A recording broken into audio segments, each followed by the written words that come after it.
শুধু এই আয়াতটাই মানুষের জীবন পরিবর্তন করে দিতে পারে। কষ্ট হচ্ছে আপনাদের?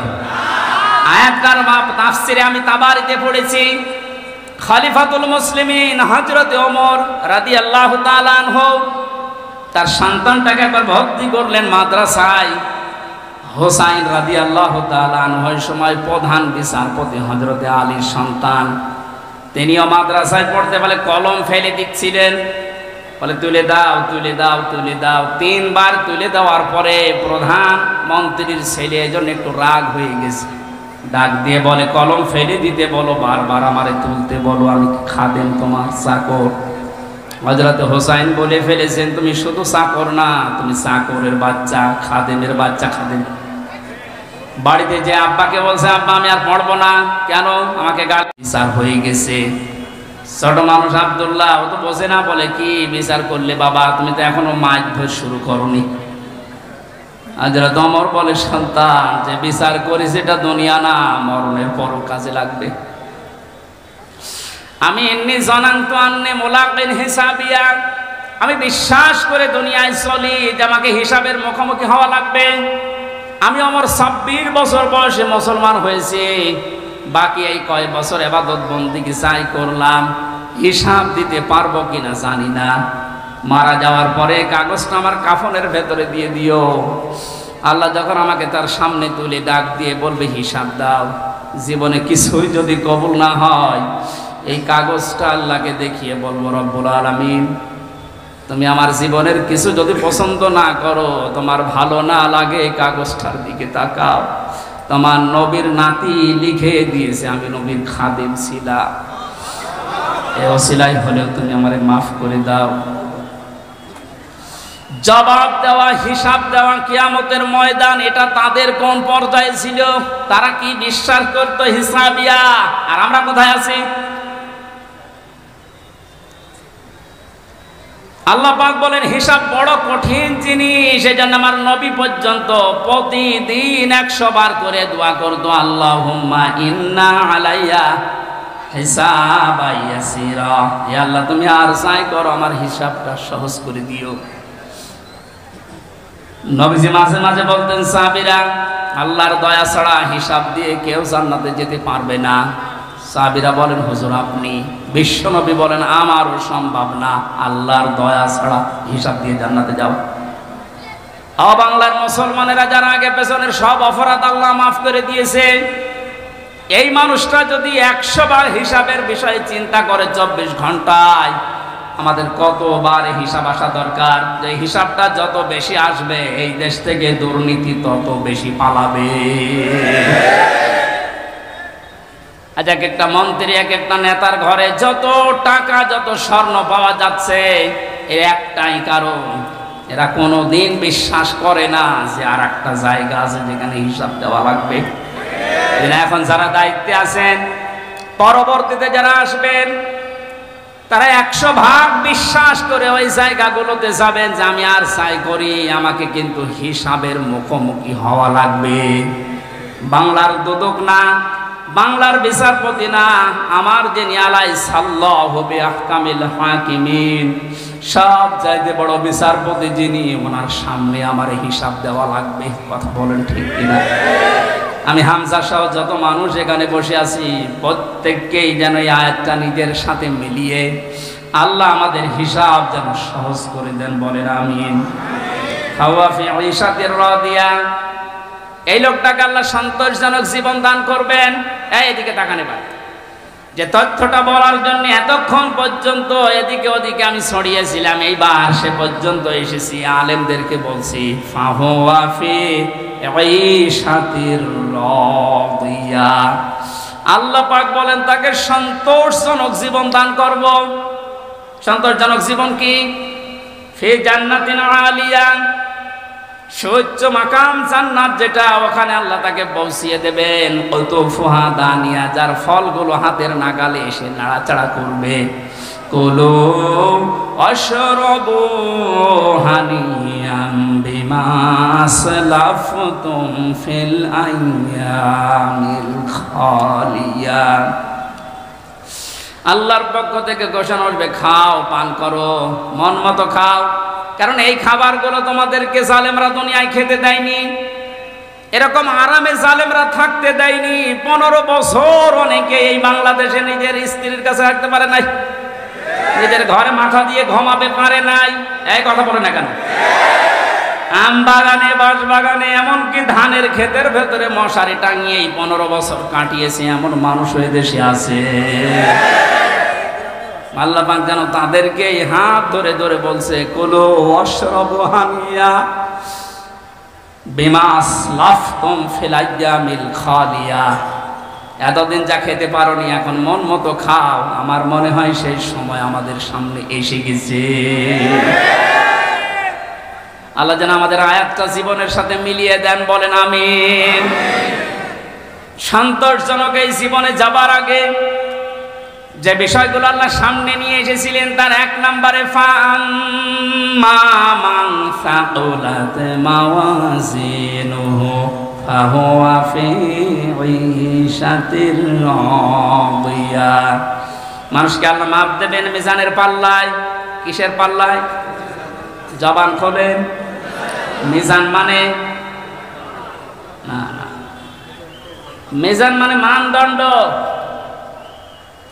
মিজানের পাল্লায় আল্লাহ মাপ দেবেন মানে মানদণ্ড সামনে নিয়ে আসবেন। হাইকোর্টের সামনে দেখেন একটা দাড়ি পাল্লা দেওয়া আছে, এ দাড়ি পাল্লায় ওজন দেয় কি? ওটা ন্যায় বিচারের মানদণ্ড। সরকারে দেশের মানুষকে বোঝাতে চায় সারা দেশে অবিচার হতে পারে, এই হাইকোর্টে আসলে দাড়ি পাল্লার মতো ন্যায় বিচার পাবা? দুইটাই সমান না, একটাকে একটু এদিক ওদিকে আছে, একেবারে সমান সমান দেখবেন।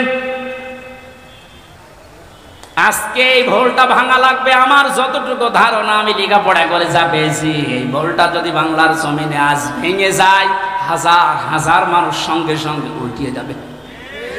দেখেন তো আপনি মেলাতে পারেন কিনা। আমি প্রথমে যে উদাহরণ দিকে 2টা জিনিসের নাম বলেছিলাম, প্রতিটি জিনিস পরিমাপ করার জন্য আলাদা আলাদা জিনিস পাওয়া যায়। আমি গত 7 দিন 8 দিন ছিলাম মালয়েশিয়া, সিঙ্গাপুর, ওইদিকে থাইল্যান্ডের। ওখানে যে আলোচনার বিষয়গুলো সাবজেক্ট আকারে দিয়েছিল তার ভেতরে এই মাওয়াজিন ছিল। মানে মাওয়াজিনের অর্থ আপনি বের করেন তো, একটা একটা করে 99টা অর্থ আমি আবিধান থেকে বের করেছি। এক একটা শব্দের ব্যাখ্যা করার জন্য আমার আলাদা আলাদা সময় দিয়েছি, কারণ ওই দেশে অনেক বড় বড় শিক্ষিত মানুষ স্টেজে থাকে, মসজিদের ভেতরে অথবা অডিটোরিয়ামে হয়। এখান থেকে আমি যেটা নিতে পেরেছি, এই যে মাওয়াজিনুহু দিলেন, মিজানের পাল্লার এই মাপটা যদি আপনি পরিষ্কার করতে না পারেন, ক্লিয়ার হতে না পারেন, আপনার অপরাধ প্রবণ জীবন থামবে না। প্রতিটি জিনিস পরিমাপ করার জন্য একটা উদাহরণ দিয়েছিলাম, এটা পরিমাপ করার জন্য ফিতা লাগে। চাউল পরিমাপ করার জন্য বাটখারা লাগে। কি লাগে বলেন বলেন? তেল পরিমাপ করার জন্য লিটার লাগে, সিসি লাগে। কেউ যদি এখন তেল মাপ করার জন্য ফিতা দেয়, মাপতে পারবে? এইটা মাপ করার জন্য দাড়ি পাল্লা দেয়, মাপতে পারবে? তাহলে প্রতিটি জিনিস মাপ করার জন্য আলাদা আলাদা যন্ত্র পাওয়া যায়। কিয়ামতে আল্লাহ ফাহুয়া ফি ঈশাতির রাদিয়া, সন্তোষজনক জীবনে আপনার পৌঁছে দেবে। এখানে যাবার আগে একটা কাজ যে করবে, মাপ। কি মাপ? মানে পরিমাপ। এই যে মিজানের পাল্লা বলছেন আপনি, মানদণ্ডে আল্লাহ মাপ দেবেন। আবার বলছে, ভালো করে শুনবেন, গীবত করবেন না কিন্তু বাইরে যেয়ে। প্রতিটি জিনিস যদি পরিমাপ করার জন্য আলাদা আলাদা যন্ত্র থাকে, কিয়ামতের দিন আল্লাহ মিজানের পাল্লায় মাপ দেবে কি? আমল। আমল কি মাপ দেবে? বলেন বলেন। আমল মানে কাজ, আমল মানে আরো জোরে বলেন। কাজ মাপার জন্য দাড়ি পাল্লা লাগে, ফিতা লাগে, লিটার লাগে। কি লাগে?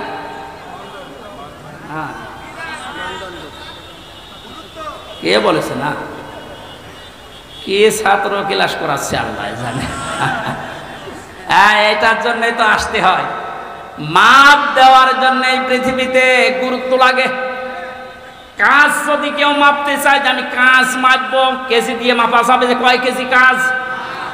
আপনি কি ধরনের বিশ্বাস করেন কিয়ামতে আল্লাহ এইদিকে আমল তুলে দেবে আর এদিকে বদ আমল? আমল মানে কাজ, কাজ কি 5 কেজি হয়? কি বুঝেছেন এতদিন? আল্লাহ মাপ দেবে কি? আমল। আমল, এটা ক্লাস চলছে, জবাব দেন তো ছাত্রের মতো।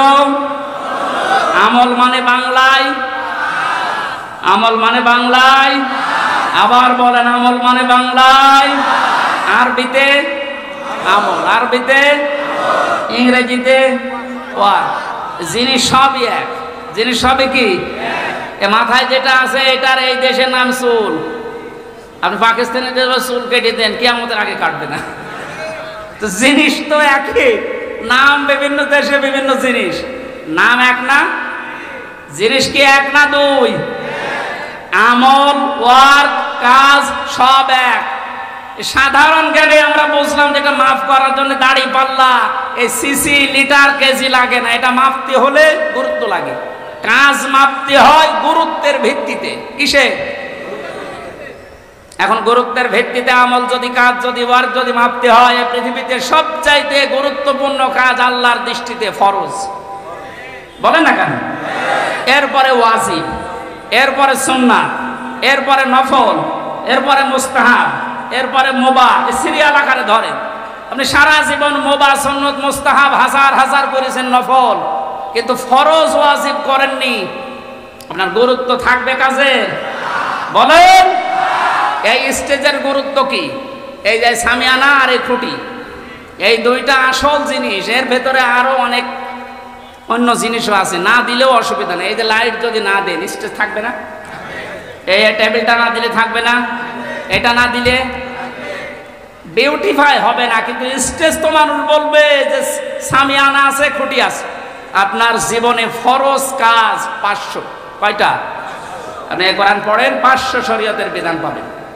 499টা আপনি করেছেন, একটা করেননি, আপনার পুরা জীবনের সব আল্লাহ বাতিল করে দেবে। এটা বাতিল যে করিয়ে দেবে, কোথায় পেলেন? বলেন। আমি বেশি সময় নিয়ে ফেলছি, আর 5-7 মিনিট থাকবেন না? এই যে নামাজ, আমরা যারা এশার নামাজ পড়লাম, এশার নামাজের ভেতরে ফরজ ছিল 13টা, 12টা আদায় করেছে কেউ, একটা আদায় করে নাই। ওর নামাজে সওয়াব হবে 5টা। কি? 0, 0, কিচ্ছু হবে না। এটা যেমন সহজে বুঝেছেন, কোরআনে কারিমে আল্লাহ 500 আয়াত শরীয়তের বিধান ফরজ এটা দিয়েছেন। 499টা মেনেছেন, একটা মানেননি। আপনার জীবনে সওয়াব হবে 0, 0, কাজের কোনো গুরুত্ব নেই। কিয়ামতে আল্লাহ যখন মাপবে একেবারে 0 হয়ে যাবে। এই পাল্লাটা ভারী হয়ে যাবে। আমি আশা করি বোঝাতে পেরেছি। এই জন্য জীবনে ফরজ যেন না বাদ যায়। কথা বুঝেছে? নামাজ পড়া যেমন ফরজ, রোজা রাখা ফরজ, হজ করা ফরজ, সম্পদ থাকলে যাকাত দেওয়া ফরজ, দিন কায়েম করার চেষ্টা করা কি? এইটাকে কেউ যদি রাজনীতি, দুনিয়ার কাজ মনে করে এড়িয়ে যায়, কিয়ামতে ওকে যখন আল্লাহ মাপ দেবে, কাজের গুরুত্বের ভিত্তিতে কিচ্ছু পাওয়া যাচ্ছে না। 12টা ফরজ আদায় করে একটা আদায় না করলে যেমন 0 হয়, কোনো সওয়াব হয় না। আশা করছি কথার অর্থ আপনি বুঝেছেন। এখন না বোঝার ভান করে আছেন। আমার মনে হয় আপনাকে ঝড়ে কোদাল দিলে আর আপনি বসবেন না। যা বোঝার আপনি বুঝেছেন, এখন আপনি আমল করেন। এই পর্যন্ত আমরা যা পড়েছিলাম 25 নম্বর আয়াত সূরা হাক্কাতে। 26 থেকে আলোচনা হবে সামান্তা মাদ্রাসায়। কয় তারিখে জানো এটা? যাদবপুর বাজারে কলেজ ময়দানে, ওখানে 26 আয়াত থেকে শুরু করবো। এই প্রচন্ড গরমে আর মানুষের চাপ আমি শেষ করে দিলাম। বারাকাল্লাহু লানা ওয়া লাকুম ফিল কোরআনিল আযীম।